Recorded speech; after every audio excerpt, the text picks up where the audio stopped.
Good morning, people of Gaia, spelled with an E. The next ending explained is mere weeks away. This coming deep dive, the critical moment at the City of the Ancients, needs to be felt. All the observations and conclusions can't come across as mental candy, fodder for supporting one theory or another. 27 years later, Aerith died again, relative to everybody but Cloud's perspective. We don't care about what happened at the end of Rebirth because something is holistic or not, the presence of a cradle of meaning for the future or not. We care with such intensity because it involves people we love. I believe it can be shown that what occurred at the altar most likely follows a certain narrative. I believe it can be shown that this came to be due to recognizable and highly suggestive events, but that's not what matters. This is the sacred moment of the 90s. It changed my life, as well as countless others. This next ending deep dive purely concerns itself with, has that sacredness from 1997. Are the tears we all helplessly shed as Make 'em Bloom fell? Are they real? So the more mental analytical groundwork will be prepared ahead of time in this video and the next, the Preludes. The next one will focus on the end games of Omni beings and just how much different things are this time around. This Prelude will be a recap of all of the ending explained deep dives up until now. This is the 5th one. Patterns have been revealing themselves since the dawn of Remake that allow a much clearer understanding of what's actually happening, who is responsible for what phenomena, and why did it occur in the way that it did. There is something truly and terrifyingly unique occurring in the shadows behind the veil of familiarity, and it is something inimitably miraculous enough that the credits are being broken. Themes to keep in mind throughout all the specifics. It seems like an anthology, but it's one story. It's important to consider this is one holistic journey with all elements tying into each other. The steps leading up to what happened at the altar did not begin after Omni Aerith appeared at the Temple of the Ancients, but rather when she did at the opening of Remake. Remake opened with a haunting foreshadow, the yellow flower, Aerith's flower, wilting before the inevitability of time and then being crushed without warning. Of this latter event, how both Jenovaroth and Omni Aerith are involved with this moment, but they are not so much guilty as they are not guilty for why this innocent young flower was destroyed. Their lack of responsibility is because random chance is the chief agent for this sad ruination. Not even the Omni beings could have predicted this outcome, and their respective end games did not include it. This theme was very dominant in Remake as heroes defied the cosmic play very early on and required cosmic response too. And this theme steadily rose in prominence again throughout Rebirth as unprecedented experience illumined Gaia and Earth, as this time the chains of fate were not there to trap heroes, friends, or more than friends. Chance, the infinite and uncontrollable complexity of life, the unforeseeable situations that always arise despite the best laid plans and near unlimited awareness. This is life on Gaia. It is not a play, not to the actors anyways. And this theme, the entirely unforeseeable, it would again summit to be an all-powerful agent of change at the altar.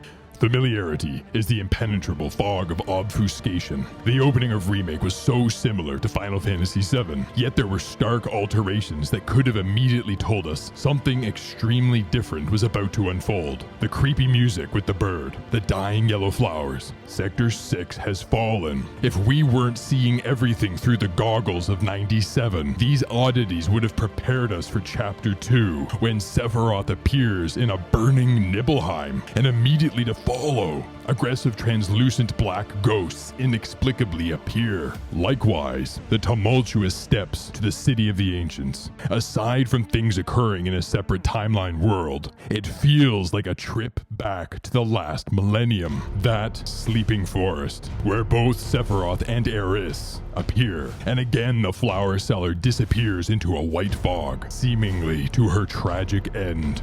Aerith's fate is even decided in the exact same location as the one-winged angel falls from above. Yet, in Rebirth, Sephiroth knows how Meteor was stopped the first time. He was happy to see Aerith pray. The insane god is not going to allow events to simply repeat themselves, and he certainly will not be a force to help such a repetition. Thus, if he aims to kill Aerith, her part to be played, be gone, as he said, it is a different part this time around. That alone proclaims that a vastly different reality exists beyond Plato's cave of shadows called the Familiar. The analogy of Plato's cave, as seen in Nomura-san's cover art, which he himself said is the heroes coming to grips with their destinies. What's right in front of those heroes? The wider world. But what is behind them? A cave. The cosmic wrestling match. From the outset of Remake, but especially from the Temple of the Ancients forward, both Omni, Aerith, and Jenovaroth have had to change their plans due to the machinations of the other. Both of them get the best of the other, and when either of them respond, it is often in ways that are riven not just with greater purpose, but emotion. Increasingly, it feels like an Olympic wrestling match instead of a cosmic chess game of gods and mortals, and this theme combines to miraculous effect with the idea of chance and the unpredictability of life. At the end of Remake, Cloud and Sephiroth face off at the edge of creation.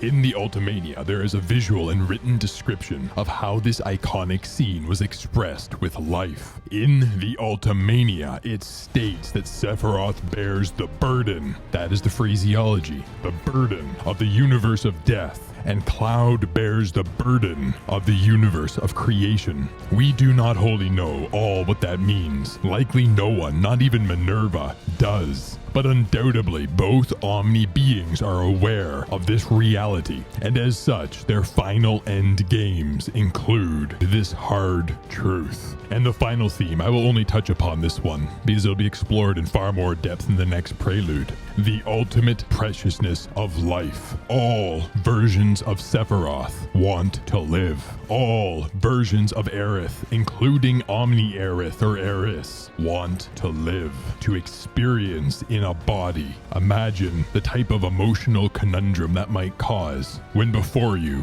is the avatar of creation. Now, to the specifics of the past deep dives. This is not a wholesome recap. That will come with the final deep dive, which concerns itself with the big dog theory, as one of you commenters called it about a year ago. These are just the points pertinent to helping bring more emotional meaning to the fates and lives decided at the altar.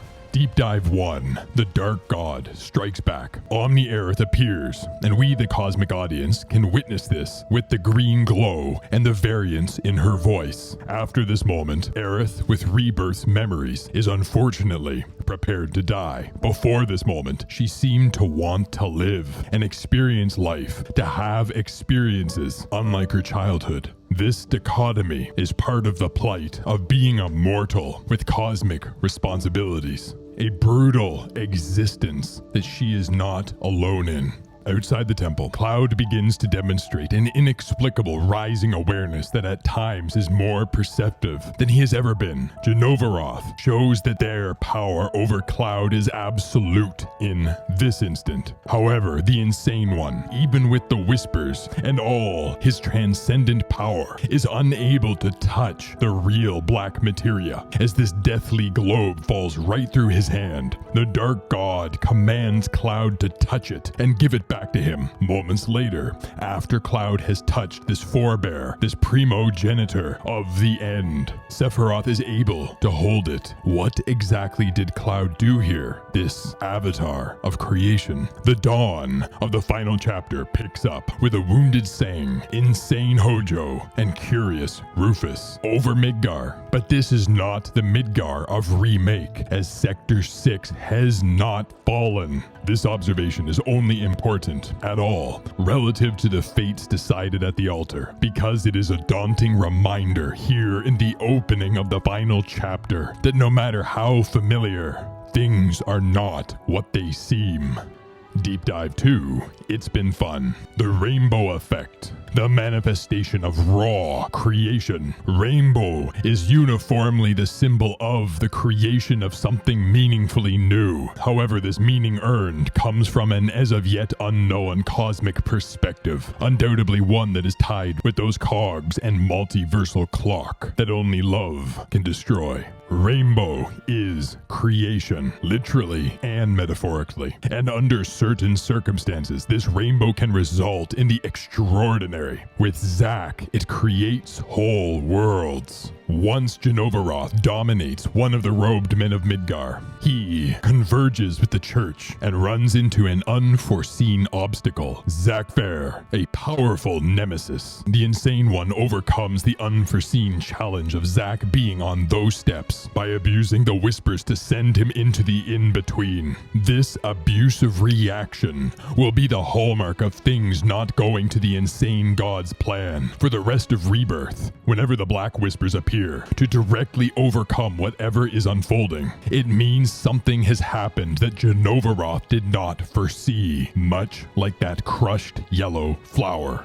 Aerith gives Cloud Holy. A world that has accepted its doomed fate is now vulnerable to Meteor, and a world, the Beagle timeline, that sought to remain alive, at least for another 500 years, once more has the holy materia. Aerith is not to be underestimated, and she is capable of making extremely hard, pragmatic choices. Deep Dive 3, Nature's True Gods. Initially, the White Whispers surround Cloud in the in-between, but Sephiroth abuses the Black Whispers as a response to be rid of them. In this bizarro realm, Sephiroth repeatedly wants Cloud to understand truths he has never known, to understand reality on a level only Omni beings would know. Whether the Insane One anticipated the dream date or not, he wanted Cloud to be here in reality's true nature, for the truth, or at least Sephiroth's truth, to set Mr. Strife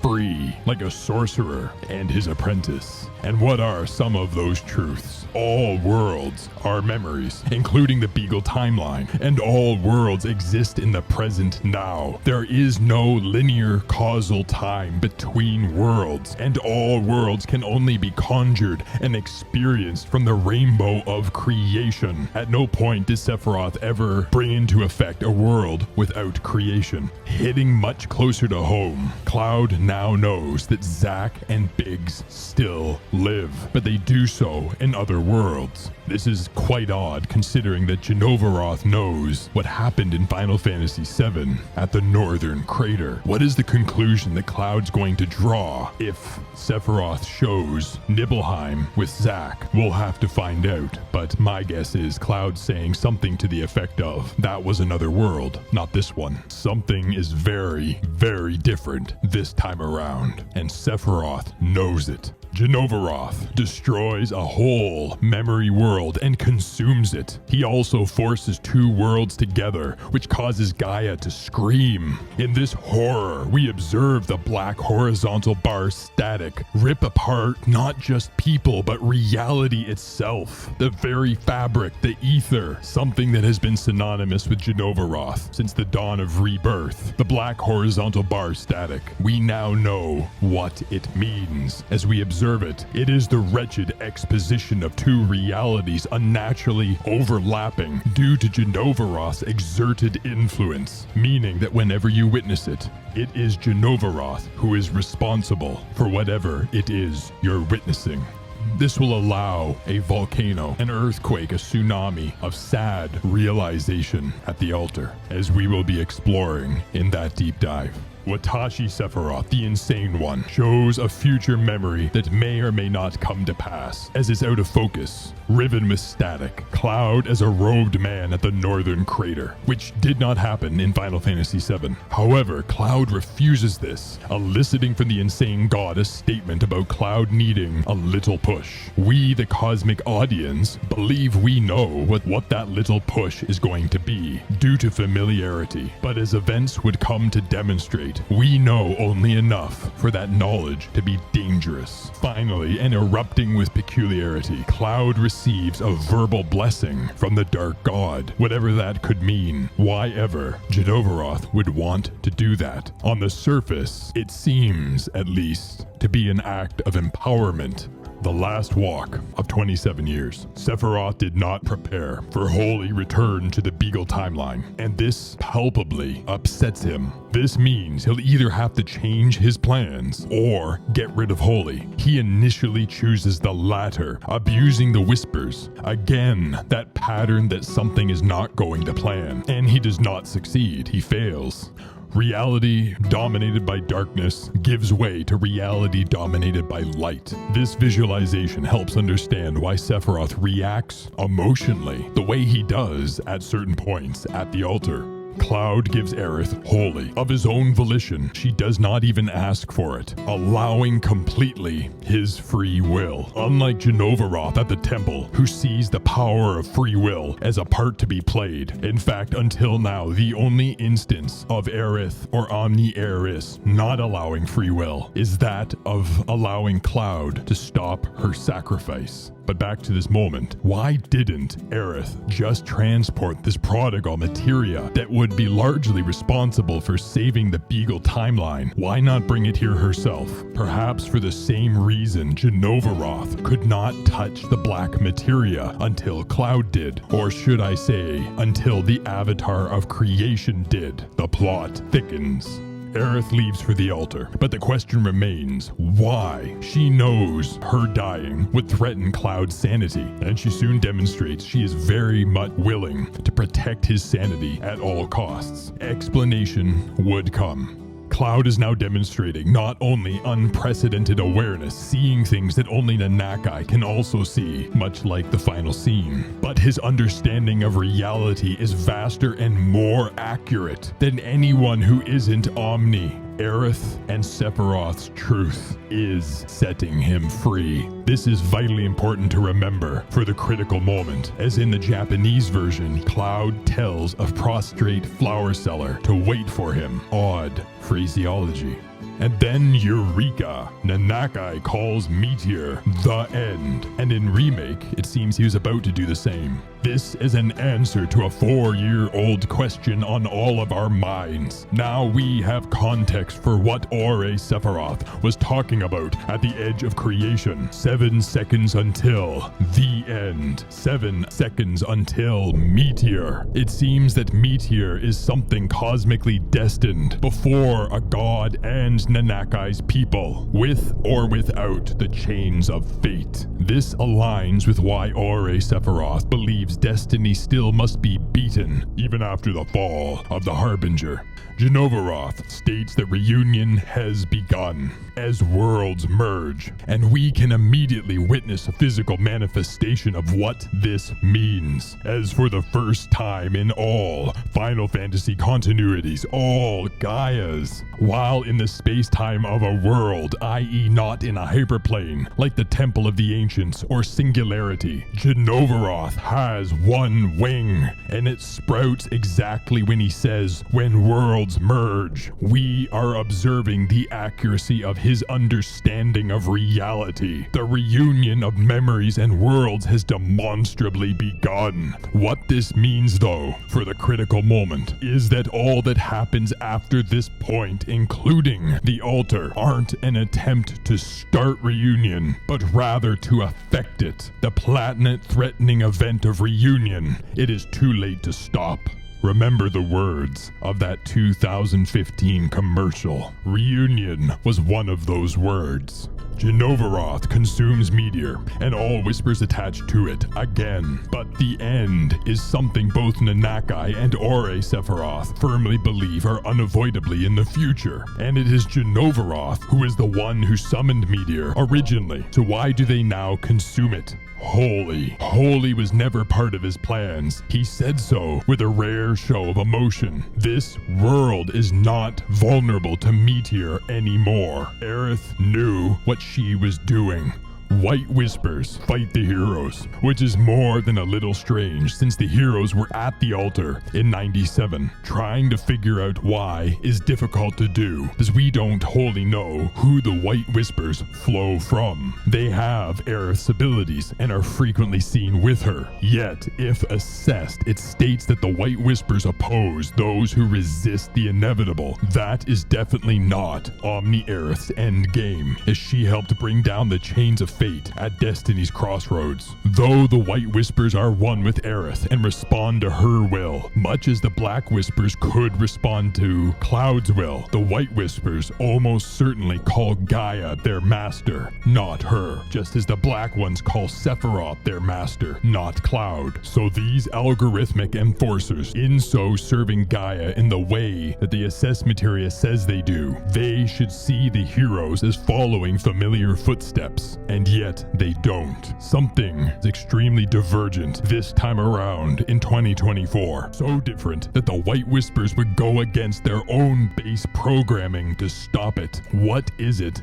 they see? Then Sephiroth abuses the Black Whispers to block the heroes, that hallmark that something is occurring that he did not prepare for. And yet why? He wants to give Cloud a little push. He said so. We assume this push is killing Aerith in front of him again, and yet here is the insane god seeming to thwart that very little push that we are familiar with. Answer is swift. The truly impossible happens, just as it did in Nibelheim 4 years previous. Cloud is more than what he seems. Purely by force of his will, he spoke, and the word was with him, and the Black Whispers immediately defied Jenovaroth and opened a portal. Cloud somehow had an awareness that he could do this, as he did not speak with plea like everyone else, and yet he is surprised at the result. He does not wholly know who and what he is, which was one of the main themes of Final Fantasy VII. It's just a lot bigger this time around, and this time Cloud not knowing to an extent is what's saving him. The White Whispers make use of this opening and reveal just how